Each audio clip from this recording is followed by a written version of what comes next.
Well, I want to go over some things on water storage, and it seems like a simple thing, but damn, if you run out of water, you're really screwed. And it could be for a number of things. It could be due to weather, hurricane, tornadoes, an earthquake that interrupts, the pipelines that bring water in from the reservoirs or something, power outages that stop even city water or your well. I'm going to go over some various things. Now, these things are some pretty cool things. I'm going to go over stuff that's cheap first. Very cheap. Cheapest stuff is, a lot of people have 2 or 3 bathrooms or whatever. If you don't, even if you don't, this is still a good idea. Say, you realize the water's going to be going off. You think the power's going to go off. This is a bathtub liner. It has like a bulb in here that you can pump the water out of it, right? And you just fill this up. It holds 40 gallons. I have 2 of them, I always get 2. They're very cheap. I forgot what these cost, but they're very cheap. Just a plastic liner. It says it keeps water fresh up to 4 weeks. But actually can be fresher and can stay longer than that. What you can use chlorine dioxide, standard water purification tablets. Put some of that in your actual tap water when you fill these things up, and it'll last a lot longer. Or you can use calcium hypochlorite. And actually this is much better. It's also known as pool shock. And I'll post the link to my other video explaining in detail how to make this stuff. Actually, you have to make a stock solution first. Then from the stock solution, it's like 2 steps. From the stock solution, you dilute it 100 to 1. You need very, very tiny amount of this, but it's actually a lot safer than ordinary chlorine bleach, which you can use that too. So I would put a tiny bit of that in his to preserve the water. And the other thing is, you can use like these 6-gallon jugs, or 6.5 gallons actually, almost 25 liters, 24.6 liters. I have a couple of these, and also 1-gallon jugs. Now you want to, if you have different fuels, you don't want to use, like these are diesel, yellow's diesel, like red, I'll have red ones for gasoline. And the purpose of having different colors is, it's always good to get something that says water. And you want to get these now because, I noticed in Florida, when there's a hurricane, these things run out. It's like, don't wait till the last minute. God. I mean, it's this stuff, you do the cheap stuff first. Don't break the bank. Doing this thing with the liner, the water purification tablets, a couple jugs. Between the 2 of them, you got 13 gallons. And then you can have 1-gallon jugs. Make sure you get something that says this is water, this is diesel, red is gasoline or petrol, whatever, from UK you call it petrol. The other thing is, I like having generators, and the reason I use the generators too, this is that's a small portable generator, 5,000 watts. It's got a couple videos on it. I was cleaning out the carburetor, testing the voltage, and it's up to brand new again. All the oil's changed, it's running great. And I keep the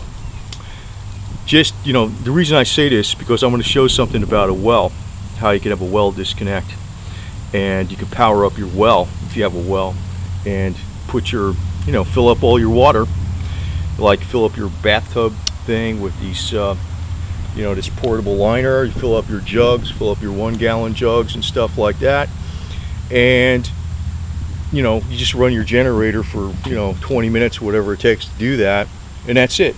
You don't use too much fuel, and you have plenty of water. It'll last you for days. Now, so you're not using up all your fuel. Now, I also have a diesel generator, for the same purposes, and just if you look at the other videos, I have the new battery in it. It's the biggest one I could fit.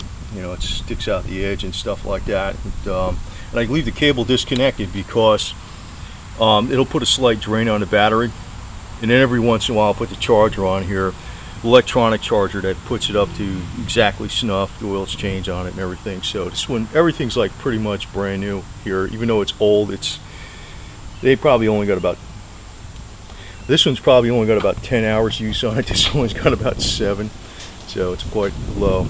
Now I'm going to go over something on the well here. Now on the well, it's just a standard well, and I'm going to point out, sometimes it's not really related to this, but I have this have a replacement part for this, but a lot of times you want to watch these pressure regulators on these things. It's just a side note. And sometimes ants get up in here, and then you have these little points. If you look at these little points, and what happens is you just need to clean the points with some very fine emery, like 400 or something like that, and it works again. So I've done that, and I actually have a brand new replacement part for that, but I'm not going to change it till I think it actually needs it. Probably just need the cleaning. But the other thing is, when you have a well, you also have a pressure tank. So if you pump this up, there's always going to be some pressure for a little while. And this setup was put in here a couple years ago or so. And what it is it's a transfer box, manual transfer switch, and you just flip this over.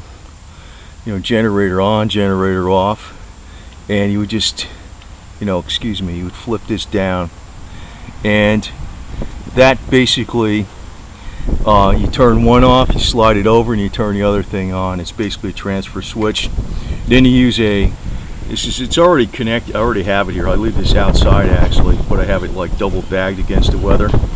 And I put this around it so the sun doesn't knock out the, screw up the cord. But in other words, this is set. In other words, this is kind of a pain in the ass to put up in here. Say the weather's all fucked up. I want to just be able to start the generator and plug in this Nemo 30 switch and start pumping the water, fill up the, the bathtub things and the water jugs, and put the calcium hypochlorite in there, and just go to town. Everything will be fine. I don't want to have to mess around with this, because usually when it's an emergency situation, I want it ready to go immediately. And besides the 500-gallon tank with the electric pump in it and stuff for diesel, if you're running generators, I don't know if this is empty right now. This is actually a boat gas tank, fits in a hull, and you can use it for diesel or for gasoline. It's rated for gasoline. It's 60 gallons, and I have this on top of it. I made this. You can just take the cap off, turn this, and drain it out or whatever you got to do. But the beauty upon it is that it's aluminum, never rusts. So if you put fuel in it, you're not going to have a problem. But I always put gas stabilizing stuff.